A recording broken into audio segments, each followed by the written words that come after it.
કૃષ્ણના ઘરમાં એ ડિસ્પ્યુટ હતા. એનો સગ્ગો ભાઈ બલરામ એ કેટલી બધી શરાબ પીતો હતો. એનો સગ્ગો દીકરો સાંબ એ એની વિરુદ્ધ ગયો. સાંબ પોતાના પેટમાં મૂછળ બાંધીને, તગારું બાંધીને જાય છે દુર્વાસા પાસે, દારૂ પીધેલો, કૃષ્ણનો દીકરો, સત્યભામાનો દીકરો, અને જઈને કહે છે કે આ પ્રેગ્નન્ટ છે, આને શું અવતરશે? અને દુર્વાસા ગુસ્સે થઈને એને કહે છે કે આને મૂછળ અવતરશે અને એને કારણે તમારા આખા યાદવ કુળનો નાશ થશે. એકચ્યુઅલી મૂછળ અવતરે છે. તગારું ખોલે છે તો અંદરથી મૂછળ નીકળે છે. મૂછળ એટલે જેનાથી દંડ પી લે તે. અને એ મૂછળ આ લોકો ઘસી અને ભૂક્કો કરી અને દરિયામાં ફેંકી દે છે, કોઈને કહેતા નથી. તો વહીને દરિયાની પેલી તરફ જાય છે અને ચીપિયા જેવું ઘાસ ઉગે છે જેનું નામ એરકો છે. વર્ષો પછી જ્યારે પ્રભાસ પાટણમાં યાદવા સ્થળી થાય છે ત્યારે યાદવો એકબીજાને હથિયાર તો મારે જ છે, પણ આ એરકો ઘાસ પણ એકબીજાને મારીને મારી નાખે છે. ભવિષ્યવાણી કઈ રીતે સાચી પડતી હોય છે એ જુઓ. એક માણસ આખા કુટુંબના નાશનું કારણ બની શકે છે. મોટા ભાગના લોકો પુત્ર પ્રેમમાં અંધ હોય છે. આ મેં બહુ જોયું છે કે દીકરો હંમેશા સાચો જ હોય. આ ઘણા કુટુંબોમાં થાય છે. અને ત્યારે ધૃતરાષ્ટ્રને અચૂક યાદ કરવા કે ગમે તેટલો વહાલો દીકરો હોય, હું ઘણીવાર આ વાત કહું છું ને હું બહુ દ્રઢપણે આ વાત માનું પણ છું કે બાપ આંધળો હતો, માએ પાટા કેમ બાંધ્યા? પિતા તો જન્મથી જ અંધ હતા, એમાં તમે કંઈ કરી શકો એમ નહોતા, પણ માએ તો પિતાની અને પુત્રની બંનેની આંખ બનવાનું હતું. એવો કયો ત્યાગ કે તમે આંખે પાટા બાંધી દીધા? આ તો ખોટો ત્યાગ છે. આનું ગૌરવ ન હોય. માએ તો ખરેખર પુત્રની ને પિતાની બંનેની આંખ બનીને ધૃતરાષ્ટ્રને કહેવાનું હતું કે હું તમારી આંખ છું, ચાલો તમે મારી સાથે. એને બદલે એણે આંખો બંધ કરી દીધી. ખોટી વાત છે. કેટલું સરસ કુવા ઢાંકણ ઢાંકણું ઘરનું ઢાંકણનાર. સ્ત્રી શક્તિ મંચ આજે જ્યારે ઊભો થયો છે ત્યારે મારે બહેનોને પણ કહેવું છે કે સમર્પણનો અર્થ ગરીબાઈ ના, સમર્પણનો અર્થ બિચારાપણું ના. મારે એક બહુ સાદો દાખલો આપવો છે. મારી સાથે મારી બાજુમાં જૂના ઘરમાં એક બહેન રહેતા, એમનું નામ રીટાબેન પટેલ. બહુ સરસ વ્યક્તિ, બહુ ઓછું ભણેલા. એમના પતિ બિઝનેસમાં. બહુ જ મોટો ખોટ ગઈ એમને. રીટાબેન મારે ઘરે બેસવા આવે. અમારી વચ્ચે કોઈ કોમન વિષય નહીં, વાંચવાનો શોખ નહીં, દુનિયા ઓછી જુએ, રાજકારણમાં રસ નહીં. એટલે એમને મારી પાસે બેસવું બહુ ગમે. તો એ શું કરે બેસવા માટે? એટલે એ મારી આંબા હળદર કરી આપે. મને કે તમે તુવેરો લેતા આવજો, આપણે ફોલીશું. એ જે અડધો કલાક એમને મારી સાથે મળે એ એમની વાતો કરે. કંઈ એવી અમારી વચ્ચે કોઈ ખાસ ચર્ચા નહોતી થતી, પણ મને પણ એ આવે તો ખૂબ ગમે, મને બહુ પીસફુલ લાગે. એમના હસબન્ડને બહુ જ મોટું નુકસાન થયું, ઘર વેચી કાઢવું પડ્યું. રીટાબેન એ લોકોએ ઘર ખાલી કરીને ભાડાના ઘરમાં જવું પડ્યું, ગાડી વેચી કાઢી. પછી એક દિવસ અચાનક મળવા આવ્યા 3 મહિને કે કાજલબેન મારે કંઈ કરવું છે, 10મું ધોરણ પાસ. હું એમને ક્યાં જોબ અપાવું? પાણી પીવડાવવાની જોબ તો ન અપાવાય, પ્યુનની જોબ તો ન અપાવાય. અમે બહુ વિચાર કર્યો. તમે આમ કરો, તમે આમ કરો. તો મને કે છે સિઝન કાજલબેન બદલાઈ ગઈ, લાવો ને આપણે આમળા હાથી દઈએ. આ જ કરાય રીટાબેન. તમે મેથી સુધારીને આપો, પાલક સુધારીને આપો, આંબા હળદર કરી આપો લોકોને. ઘરમાં બેસીને કામ થાય અને તમને ખૂબ પૈસા મળે. આજે 3 વર્ષ પછી એવી પરિસ્થિતિ છે કે હું એમને ફોન કરું ને કે રીટાબેન મેથી કરવાની છે 500 ગ્રામ, કાજલબેન કાલે કરી આપીશ. એટલા બિઝી છે. અને મેં એમને આવી મારા જેવી વ્યવસાયી સ્ત્રીઓની ઓળખાણ કરાવી કે જે લોકોને જોઈએ છે ચોખ્ખી વસ્તુ, જે લોકોને ઘરમાં રાંધવું છે પણ આ બધું કરવાનો સમય નથી. તો એમને માટે એ કામ કરે છે. આજે મારે ઘેર 25 માણસ જમવા આવવાના હોય, હું દાળ ભાત શાક તો કરી નાખું. રોટલી કરવાની મને આળસ પણ આવે, કંટાળો પણ આવે ને ટાઈમ પણ ન હોય. તો રીટાબેન રોટલી કરી આપે. તમારો લોટ લઈ જાઓ તો એનાથી કરી આપે. તમે એમને કોઈક સારો દાઉદખાની લઈને કરી નાખજો તો એ પણ કરી નાખે. આ પ્રેમ છે. અને સાથે સાથે એમને પોતાની આવક છે, છોકરાઓની ફી એ બાઈ ભરે છે જાતે. સલામ છે એને. સારી સ્કૂલમાં ભણતા બાળકોને ઉઠાડવા પડ્યા નહીં, કારણ કે માએ નક્કી કર્યું કે હું લડીશ હવે. આ શક્તિ છે. શક્તિ એ કંઈ એવું કહેવું નથી કે સવારની રસોઈ તમે કરો ને સાંજની હું કરું ને હું કેમ ચલાવી લઉં ને. એ શક્તિ નથી. શક્તિ તો એ છે કે જે સ્ટ્રેન્થ બને, વીકનેસ નહીં. પત્ની એ પુરુષનું ગૌરવ છે, પત્ની એ પુરુષની સ્ટ્રેન્થ છે, તાકાત છે, એની નબળાઈ નથી. અને ત્યારે મને હંમેશા એવું લાગે છે કે કુટુંબમાં સૌથી વધારે જો કોઈ એક વ્યક્તિ પ્રદાન કરતી હોય ને તો એ સ્ત્રી કરે છે. પુરુષ તો આખો દિવસ બહાર હોય, એ એની કમાણીમાં, ઘરના રક્ષણમાં, ઘર બનાવવામાં. હું ઘણીવાર આ વાત કરું છું ને તમે પણ કદાચ પહેલાં સાંભળી હશે કે 6 એસી નંખાવે ઘરમાં, પણ 6 કલાક વિતાવતો નથી પુરુષ. 6 ટીવી હોય પણ એ 6 મિનિટ કે 60 મિનિટ જોતો નથી. અને જોતા જોતા એ વચ્ચે જોકા મારી જાય, થોડું જુએ, થોડું રૂવે ને થોડું સૂવે. એમ સવાલ એ છે કે જેને માટે આ સગવડો ઊભી કરવામાં આવે છે એ પરિવારને કેમ ફરિયાદ છે? જેણે પોતાની જાત ઘસીને, પોતાનો સમય આપીને, પોતાના સપના પણ એકવાર છોડી દીધા. તબલા વગાડતા હોય, મ્યુઝિક ગમતું હોય, આ ગમતું હોય, સમય નથી રહેતો, વાંચવાનો સમય નથી રહેતો. આજે જ એમણે કીધું કે મને બહુ વાંચવાનો સમય નથી રહેતો. કેમ? તો કે પરિવાર માટે હું સમય આપું છું. ઘરમાં બેસી રહેવું એ જ પરિવાર માટે આપેલો સમય છે. તો પછી આ સમય કોને આપે છે? જાતને. કેટલા પૈસા પુરુષો વાપરે છે? હું ઘણીવાર સ્ત્રીઓને કહું છું કે પતિ શું કરે છે એ સમજવું હોય ને તો સવારે 9 વાગે બૂટ મોજા પહેરવાના, રાત્રે 9 વાગે ઉતારવા. પગ અકડાઈ જાય અંદર, ખબર પડી જાય તમને કે શું કરે છે આખો દિવસ. અને એવી જ રીતે પુરુષોને હું કહું છું કે પત્ની, ઘણા પુરુષો ઘેર આવે અને એવું કે આખો દાડો શું કરે છે? સવારે બારણું ખોલી અને દૂધ લેવું અને સાંજે દૂધ મેળવીને બારણું બંધ કરવું, આ પ્રવૃત્તિ જો આખા દિવસની એક જ દિવસ પુરુષ કરે ને તો સમજાઈ જાય કે પત્ની ઘરમાં શું કરે છે. બધાનું પોતાનું કોન્ટ્રીબ્યુશન છે ત્યારે કુટુંબ બને છે. દરેક માણસ પોતાનો રોલ સાચો કરે ને ત્યારે એક સારી ફિલ્મ બને. હિરોઈનનો રોલ હીરો ન કરી શકે, હિરોઈનનો રોલ હિરોઈન ન કરી શકે. જેણે શિફોનની સાડી પહેરીને વરસાદમાં પલળવાનું છે એણે એ જ કરવાનું છે. અને જેણે મારામારી કરવાની છે અને વિલનને ફટકારવાનો છે એણે એ જ કરવાનું છે.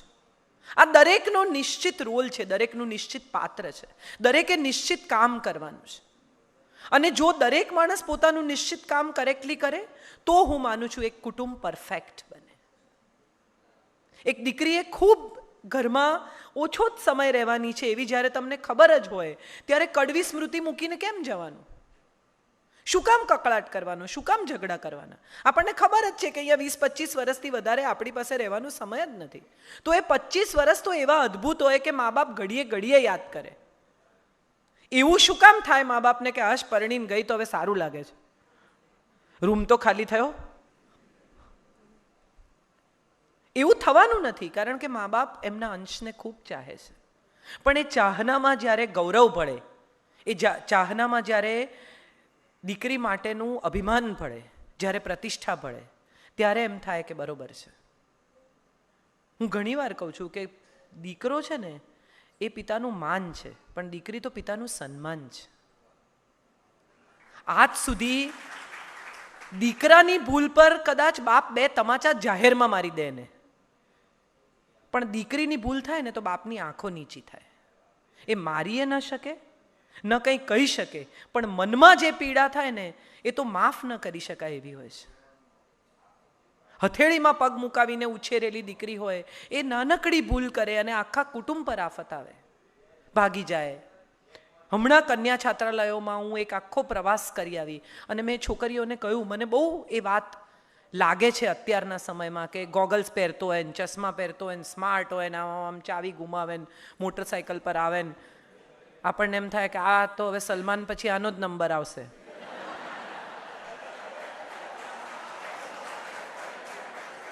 પણ સાહેબ તમે સમજો એક મહત્વની વાત કે આટલો રૂપાળો છે, આટલો દેખાવડો છે, આટલો સફળ છે, પણ સલમાનના લગ્ન નથી થતા. એ નથી કરતો એવું એ કહે છે. એમ જ હોય ને.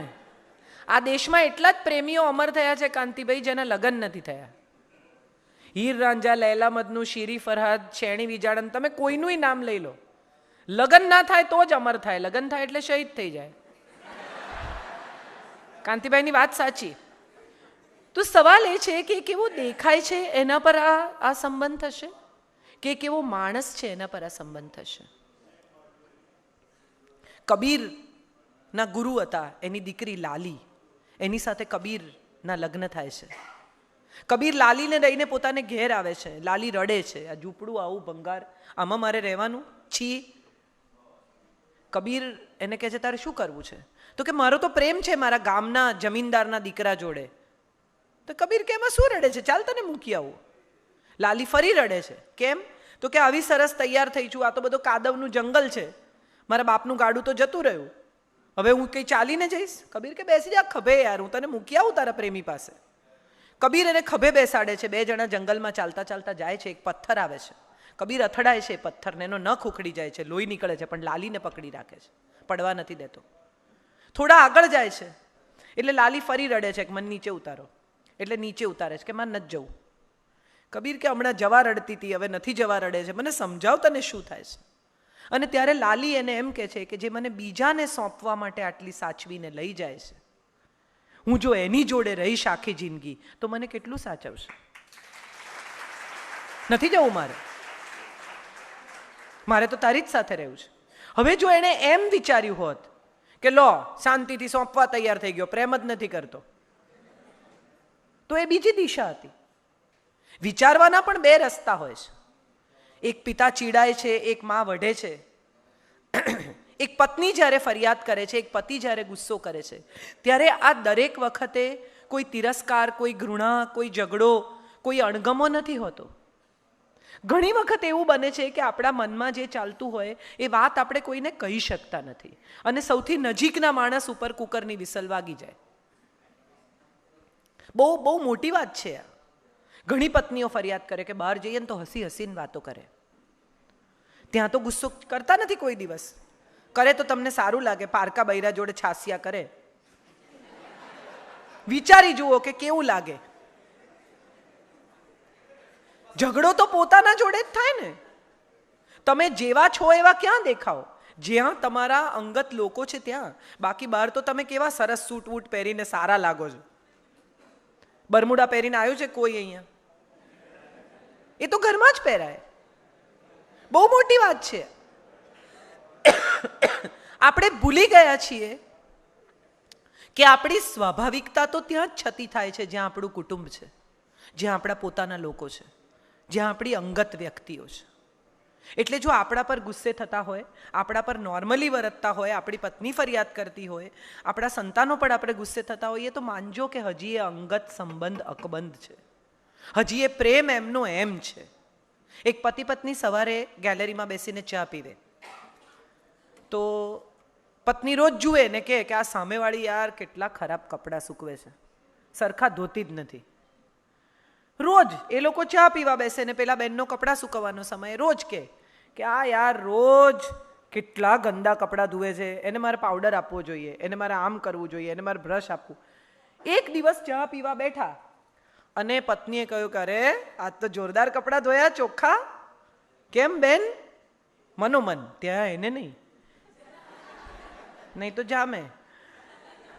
એટલે પતિએ ધીમેથી કહ્યું કે એકચ્યુઅલી છે ને મેં આપણો કાચ સાફ કર્યો છે.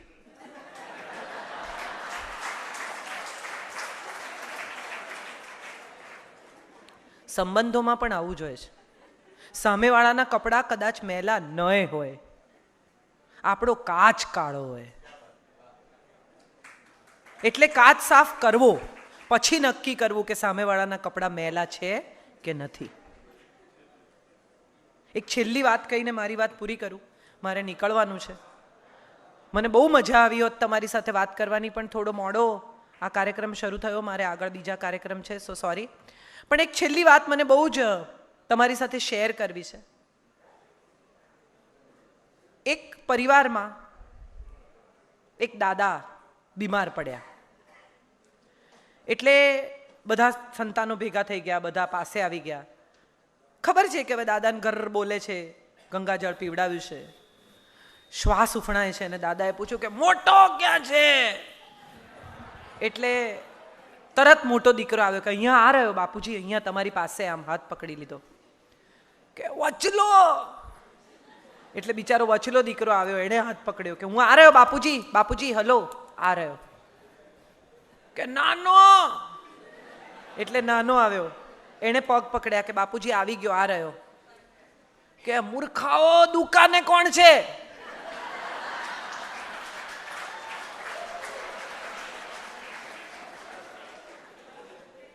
અંત સમયે 3 સંતાનો એમની પાસે છે, એમનો હાથ પકડીને એમની નિકટ ઊભા છે.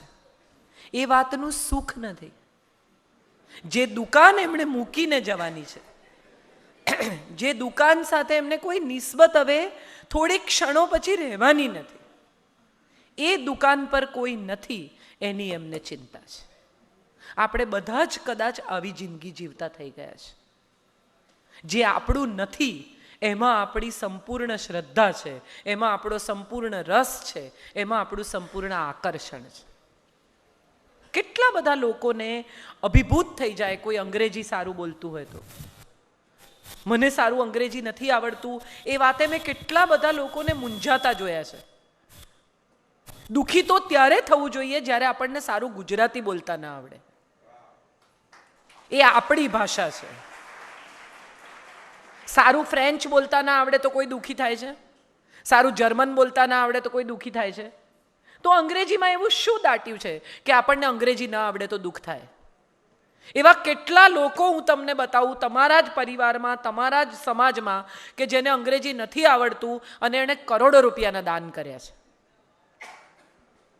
શું ફરક પડે છે? લઘુતા ગ્રંથિમાંથી નીકળીને કદાચ હવે આપણે આપણા ગુજરાતીપણા, આપણા પાટીદારપણાને ઉજવવાનો સમય શરૂ થયો છે.